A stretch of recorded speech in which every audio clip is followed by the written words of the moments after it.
Hey guys and gals, Never here from Drakewing Gaming, and some of you on Twitter, the Gaming Drag. Today I'm coming back at you with a Let's Play episode of Beyond the Harbor. So let's go ahead and jump right back into it, shall we? Alarm chain, you are up, and let's go! Let me save over that, there we go. Okay, alright. No, anyone but you. I stared on in horror as the face of my former lover twisted and contorted in shadow. Vague features... Oh, wrong voice.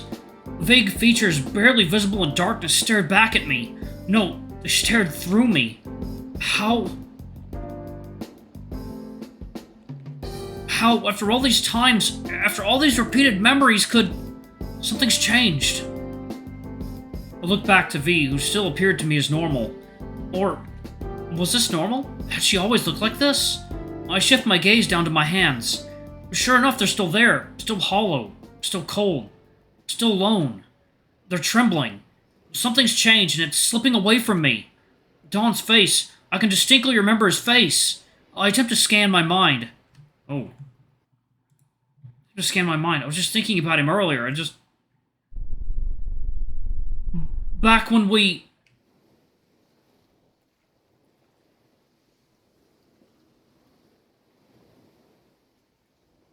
Ooh. You disgust me. I search deep for my memories of him, but each time I think they're rising to the surface, they only fade right back into the sea of my mind.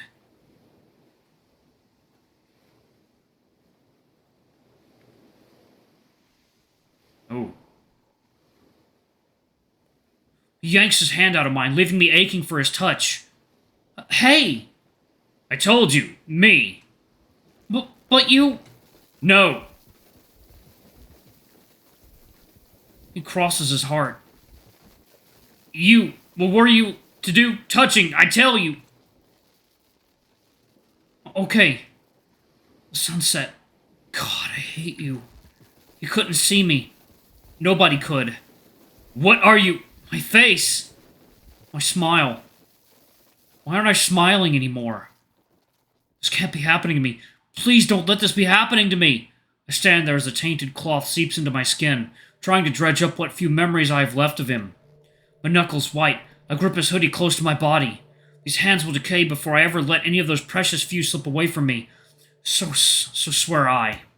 My determination is interrupted by a sudden jab from the woman standing beside me. V takes a long, careful step forward, and Hyena does the same in turn. His posture is awful, leaning what had to be 20 degrees forward as he skulked forward, hands shoved in his pockets. The bear was his polar opposite, her long and powerful legs forming a graceful stride into the face of adversity. While watching, however, I'm drawn from my trance as my body begins moving forward on autopilot. Right. I wasn't worried about this back then, was I? As if I were gliding across the surface of the ocean, my entire being is propelled forward against my will. I'm terrified. No amount of steam in my engines could have pushed my cowardly heart out into his shadow, which had already engulfed my friend.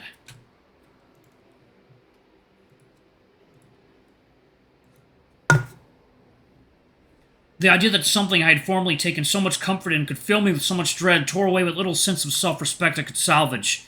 I was at the end of my rope, and yet my body kept moving forward. She had no fear, standing face to face with him. So why should I? You're being so melodramatic. God, get over yourself, Ollie. That's what she would say to me if she could see inside of my head. Maybe she's right. I'm just overthinking everything. Everything will be fine, right? Right? So, why haven't they spoken yet? They've been staring each other down for over a minute. 2 minutes. 3. I'll lose count, start over again. Something's wrong. Very wrong. No. I'm just panicking. This is a valid reason to panic. Please. Please, say something. This is all my fault. I've ruined our friendships. Dawn was my ex, our ex. Oh, goodness. Of course he doesn't want to talk.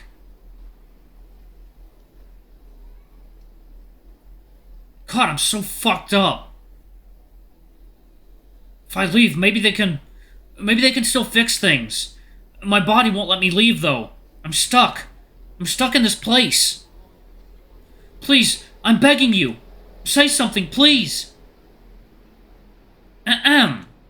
I'm pulled from the endless depths of my thoughts by V, clearing her throat. Welcome home, Keegan. Dawn shuffles around for a second before letting out a tired sigh. Yeah, whatever. His eyes. He doesn't have eyes, but I can feel them boring into me. I thought I'd been spared his gaze, but I can still feel them burning a hole into me. I can see he's about to... Huh. Oh.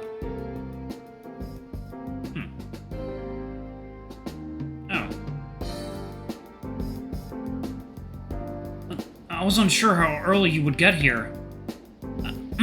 I was unsure how early you would get here. My eyes close for what feels like the first time in minutes, and I clutch my chest, wheezing. It was close enough. Close enough? If you'd been any later, we wouldn't have had time to get any food. I clutch my chest as my wheezing intensifies. V, taking notice, turns around to face me. His eyes return to me as well. God, his eyes. I slow my breathing down until it's enough to melt the bulk of the concern of the bear. Her gentle brown eyes search for some sign of life in me, not shining with the fire they do when she looks at Dawn. I'm an object to be pitied. Lahaina folds his arms, tilting his head to the side while turning my way. It's safe to assume she's staring at me, too.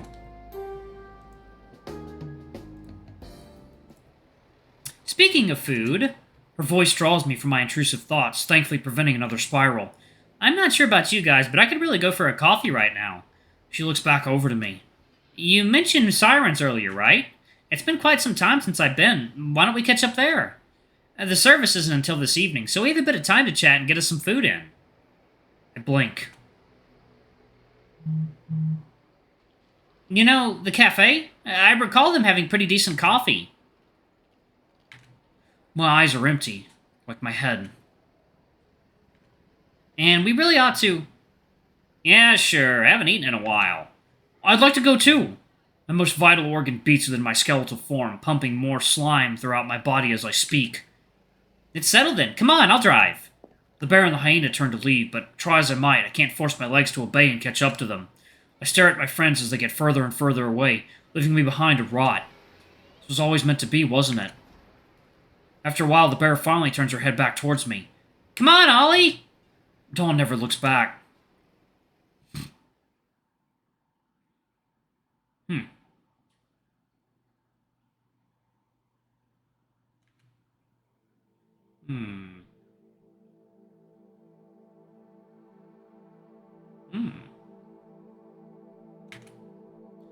Deep within his own dream suite, a stranded lullaby remained unsung.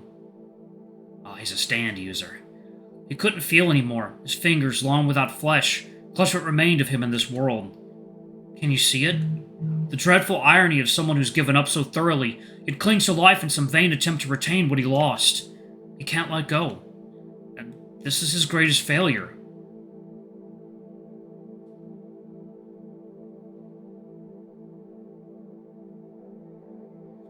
Thanks. I used to be a poet. Not that I was ever any good at it, mind you, but I certainly tried. So, can you see now, Detective? This right here is why I needed you. No, that sad sack stopped listening to me a long time ago. Just one layer ago, I could still reach him. Maybe. What the fuck is going on? But... not when he's this deep. Oh? Me? I'm glad you asked. I'm pretty important to this story. But, well, it's a bit tricky to answer. Let's just say that I'm a lot of people, and all of them are Ollie. Your face says it all, so how about... Are you familiar with the concept of parallel universes? Yeah, I know it can be a little confusing, so let's just skip that for now.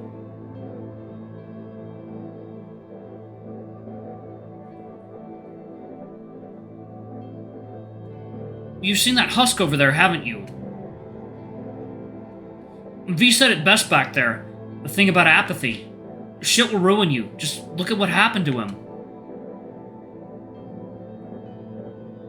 Sorry, I can't be much more helpful than that. What connection I have to you is tenebrous at best. And I don't know much more how much more I can handle. Besides, he's about to fall back asleep. I don't have a lot of time to speak to you. Listen to me, Detective. The only way to save him now is to keep going. I'm counting on you, okay? Huh. Much as I hate to say it, I need to go soon. I'm quite tired. Oh, shit. I could really use a siesta.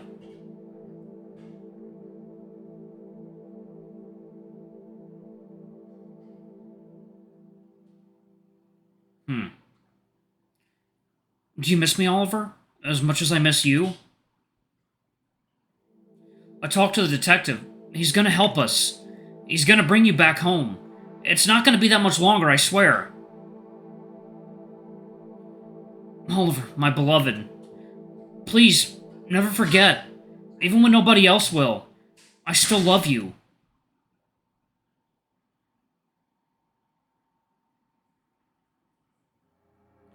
Light fades as the cold above ravages my body. I've been shivering for a while, but I gave up trying to get warm a while ago. Misery.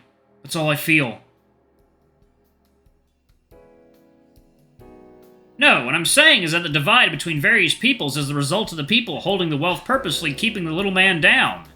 As Dawn's voice raises well above an acceptable indoor volume, I sink a bit further into my seat. I think you're missing the forest for the trees, honestly.